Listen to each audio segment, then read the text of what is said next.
anh nhạt ơi luôn anh bàn thưa cả reviewអំពីទ្រង់ជ្រូកមេកាត់កូនបន្តិចបើមិននិយាយអញ្ចឹងតាម trend គេអត់ទាន់បងប្អូនសម្រាប់ដែកដែលខ្ញុំយកមកធ្វើទ្រង់នេះគឺខ្ញុំយកដែកទីបលេខ27ឲ្យវាមាំបន្តិចដោយសារមីកំាប់ខ្ញុំវាធំដែរវាមាំដែរអញ្ចឹងដែកឲ្យមាំបន្តិចតាមពិតធ្វើអាទីបលេខ21ក៏បានដែរគាត់ថាវាអានេះវាចូលដំណើរតាទី21វាចូលដំណើរតូចពេកអា27វាចង់ធំជ្រុលបើមានលេខ25ល្មមប៉ុន្តែវាអត់មានតែលេខ27ហើយសម្រាប់បដោយបងប្អូនបដោយណាបដោយខ្ញុំយក2ម៉ែត្រ2ទឹកខ្ញុំយកវិញជាងអាទ្រង់ចាស់រងថ្ងៃបន្តិចអាទ្រង់ចាស់រងថ្ងៃតា2ម៉ែត្រគាត់ទេអញ្ចឹងអាទ្រង់នេះគឺខ្ញុំតឡើងថែម2ទឹកទៀតបដោយហើយសម្រាប់កម្ពស់ចាក់ពីដីដល់ទៅលើបងប្អូនដល់លើអាកពូលទ្រង់ហ្នឹង1ម៉ែត្រ1ទឹកតាមពិតខ្ញុំធ្វើចង់បានតែ1ម៉ែត្រគាត់ទេខ្ញុំបោះវិញរួចហើយចង់បានតែ1ម៉ែត្រគាត់ទេ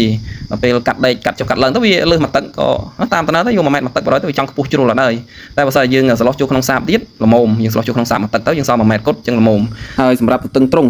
ខ្ញុំយក6ទឹកបងប្អូន6ទឹកដែរបើបងប្អូនធ្វើបងប្អូនយក5ទឹកកន្លះក៏បានដែរតែខ្ញុំយក6ទឹកព្រោះខ្ញុំគិតថា5ទឹកកន្លះវាដូចជាអៀតពេកអញ្ចឹង6ទឹកក៏វាមិនលលងណាស់ដែរបងប្អូនវាល្មម